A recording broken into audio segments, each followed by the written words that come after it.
মুহূর্তে যে শব্দ নবী বলেছেন ওই শব্দ আমরা হাদিসের মধ্যে খুঁজে পাই। সেই শব্দটা হলো আসসালাত, আসসালাত ওয়া মা মালাকাত আইমানুকুম, নামাজ, নামাজ, নামাজ। আমার উম্মতরা তোমরা যেন নামাজ ছেড়ে দিও না। আওয়াজ করে বলুন, নবীজির জীবনে যতগুলো কথা বলেছে প্রতিটা কথা আমরা সবাই খুঁজে পাই যে কিতাবের মধ্যে। সেই কিতাবের নাম কি? হাদিস। কিতাবের নাম কি? হাদিসের মধ্যে প্রত্যেকটা দিনের কথা লেকচারগুলো নোট করা আছে। নবী একদিনও বলে নাই তোমরা অমুক নেতা, তমুক নেতা, অমুক ব্যক্তি, আমার বংশ, আমার বংশ বড় বংশ, আমার গোত্র অনেক বড় গোত্র। নবী এগুলো কখনোই বলেন। একজনের কথা বলেছেন, আওয়াজ করে বলুন, সে ব্যক্তির নাম কি? বাকি জীবনে অনেক ঘটনা আছে, কষ্টের ঘটনা।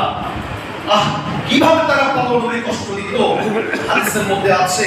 নবী যখন একটা রাস্তা দিয়ে সকালবেলা যেতে, একটা রাস্তা যখন নবী যে কোনো একদিন যেতে, ওই রাস্তা দিয়ে 1 মাস পরে যদি কোনো সাহাবী যখন বা কখনো হেঁটে যেতেন, তারা বুঝতে পারতেন এই রাস্তা দিয়ে আমার নবী গিয়েছে।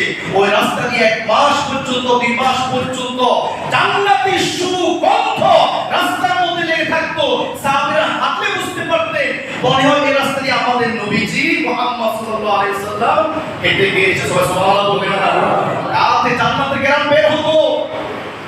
যখন যুদ্ধের ময়দান থেকে আসতে, দাওয়াতি কাজ শেষ করে আসতে, ঘরের ভিতরে শিশুরা, উম্মাতুল মুমিন, আমাদের মায়েরা, নবীজির কপাল গামগুলো জমে থাকতে মুক্তা দানার মতো, সেই গামগুলো শিশুরা আমাদের মায়েরা নেওয়ার জন্য সীসার বোতল নিয়ে আসতো।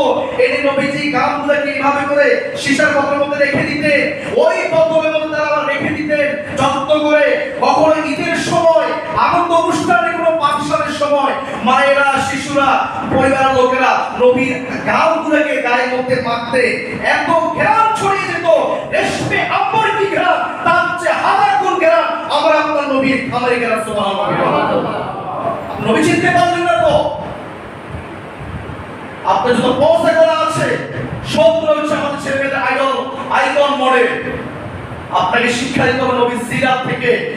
নবীর জীবনের পুরো গঠনটা কেমন ছিল, পুরো জীবনটা কেমন ছিল, সব আমরা পেয়ে যাই সিরাত গ্রন্থের ভিতরে।